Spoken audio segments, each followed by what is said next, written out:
మనకు స్వాతంత్రం వచ్చి 77 సంవత్సరాలు పైబడింది. కానీ మా సూలూరుపేట నియోజకవర్గంలో కొరిడి పేర్నాడు రోడ్ని నిర్మించడం ఇంతవరకు జరగలేదు అధ్యక్ష. ఈ రోడ్డుకి సంబంధించి 3 పంచాయతీలు, 18 హ్యాబిటేషన్లు, 55,000 మంది జనాలు ఉన్నారు అధ్యక్ష. ఇది పులికాట్ జోన్లో ఉన్నందువలన ఫారెస్ట్ డిపార్ట్మెంట్ వాళ్ళు నిర్మించడానికి అనుమతులు ఇవ్వడం లేదు అధ్యక్ష. ఈ పులికాట్ సరస్సుని అలాగే వాతావరణాన్ని కాపాడడం మనకు ఎంత బాధ్యత ఉందో అలాగే ఈ 5,000 మంది జీవితాన్ని కూడా కాపాడడం కూడా మనకు అంతే బాధ్యత ఉంది అధ్యక్ష. 2004-9లో మా నాన్నగారు శ్రీ నెలవల సుబ్రహ్మణ్యం గారు కూడా ఈ రోడ్డు నిర్మించడానికి ఎంతో ప్రయత్నించారు. కానీ అది పర్మిషన్ ఇవ్వలేదు అధ్యక్ష.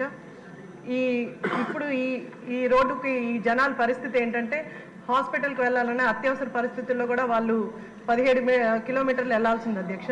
కానీ ఈ 17 కిలోమీటర్లు జర్నీ చేయాలంటే వాళ్ళకి గంట పైగా సమయం పడుతుంది అధ్యక్ష. కాబట్టి అటవీ శాఖ మంత్రి గారు దయచేసి ఈ రోడ్ని శాంక్షన్ చేసి మాకు ఇప్పించవలసిందిగా, అలాగే ఆర్ఎంబీ మంత్రి గారు కూడా దీనికి నిధులు కేటాయించి మాకు హెల్ప్ చేయవలసిందిగా కోరుతున్నాను అధ్యక్ష. ధన్యవాదాలు. రెడ్డప్ప గారు మాధవిరెడ్డి, వెరీ బ్రీఫ్. ధన్యవాదాలు అధ్యక్ష. ఈరోజు రవాణా శాఖ మంత్రి గారికి వాళ్ళ దృష్టికి తీసుకెళ్తున్నాను అధ్యక్ష.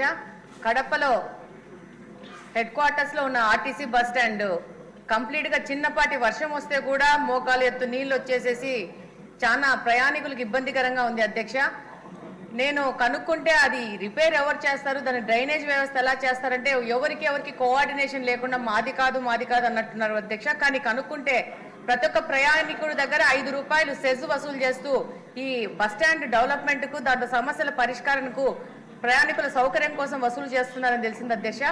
దాని ప్రకారం కడప బస్టాండ్కు 3.5 లక్షల రూపాయలు సెజ్ ద్వారా ఈ అక్టోబర్ వరకు డబ్బులు వసూలు చేసుకున్నారు అధ్యక్ష. మీ ద్వారా మంత్రి గారి దృష్టికి తీసుకెళ్తున్నాను. తొందరగా దాని రిపేర్ విషయం మీరు ఒకసారి పరిశీలించి సంబంధిత అధికారులతో సమీక్షిస్తే బాగుంటుంది. ధన్యవాదాలు అధ్యక్ష. కాగిత కృష్ణప్రసాద్ గారు క్లుప్తంగా. మా పెడ నియోజకవర్గం పూర్తిగా వ్యవసాయం మీద ఆధారపడినటువంటి నియోజకవర్గ అధ్యక్ష. అక్కడ ఇప్పుడు ఈ ఫస్ట్ క్రాప్ కటింగ్ అనేది మొదలైంది అధ్యక్ష. అయితే రైతులందరూ కూడా ఈ రోజున ధాన్యం అమ్ముకునే సందర్భంలో నష్టపోతూ ఉన్నారు అధ్యక్ష. ఎందుకనంటే మిల్లర్స్ దగ్గరికి వెళ్ళినప్పుడు అధ్యక్ష వాళ్ళు 1350-1400 రూపాయలకే వాళ్ళు కొనుగోలు చేస్తూ ఉన్నారు అధ్యక్ష. దానివల్ల అంటే వాళ్ళు ఏదైతే